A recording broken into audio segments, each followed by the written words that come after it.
As we head into winter, it's a great time to talk about building your base and increasing your mileage. With few races in the foreseeable future, we need to look towards what can we do to set yourself up for the most success when races return next year. A great place to start a base building conversation is with the godfather himself, Arthur Lydiard, and the Lydiard pyramid. Lydiard figured out in the 50s and 60s that runners at all distances should start with a large volume of aerobic running, and that sets them up for success the rest of the year. With his pyramid, they started with that large volume early on, and as they moved through the season, the volume dropped and the intensity increased. He moved through the season with very predetermined phases. When I started running in 1980, my coaches used this through middle school and high school and to some degree in college. And even when I was out, my last coach, who I had in the late 80s, Roy Benson, used many of the same principles. Roy changed some of the terms from what Lydiard used, and those are the terms that I still use today. And those are endurance, stamina, economy, and speed. As a refresher, endurance is the ability to continue. It doesn't have anything really to do with speed. It's just right, left, continue going for a long period of time. Stamina is the ability to maintain a pace, the threshold and tempo type work. And then economy is the energy cost of running race pace. That is typically higher intensity work, though you'll get some economy benefit from the other types of training as well. And the last is speed, the ability to run fast, the ability to change speeds, the ability to surge.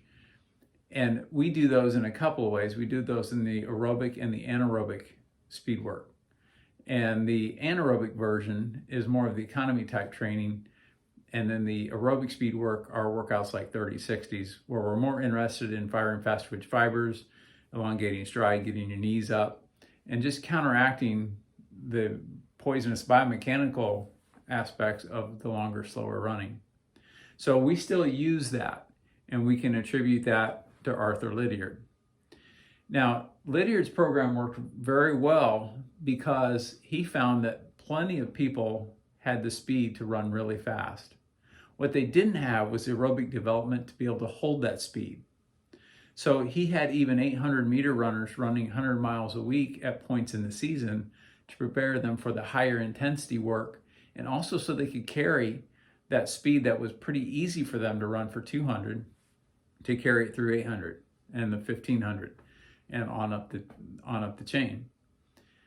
So it worked really well, and it worked really well for me in high school because in the fall we're peaking for 5K. In the spring I was peaking for 3,200 meters, both relatively short races. But as I started to run marathons, ran into a problem. When that was the peak of the race, or peak of the season rather, instead of just a race along the way, decreasing mileage as you got closer to the marathon didn't make a whole lot of sense. So I wasn't the only one to figure out.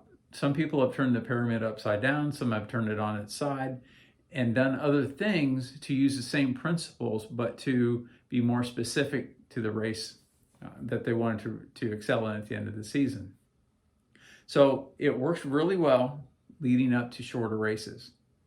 We're still building that base. But the other problem that I ran into with the Lydiard pyramid was when we went from endurance to stamina, going from that 60 to 75% easy running, and then going to that 75 to 85% stamina work, everything was nice and smooth, everybody was happy, everybody was improving. Then when we made that jump from the threshold to the economy to where now we're really running fast, we're running hard, we're running at over threshold, that's when an undue number of injuries started to occur. So I figured out that if I bled a little bit of stamina into the endurance, so it wasn't all relatively slow running, we had a little bit of faster work in there as well. Some aerobic speed was also in there. But also with the stamina phase, if I brought in some economy, and that's why we do things like a steady state run with hard minutes at the end, because that's just a little bit of taste of what's to come and helps smooth out that transition. So again, we're still using the same principles that Lydiard used. We're just arranging them a little differently to better meet our needs. Lydiard had a couple of great lessons. The two lessons that last to this day are, no matter what your race distance, develop the aerobic system. And the second one was mileage matters. Before Lydiard, mileage wasn't something that a lot of people did.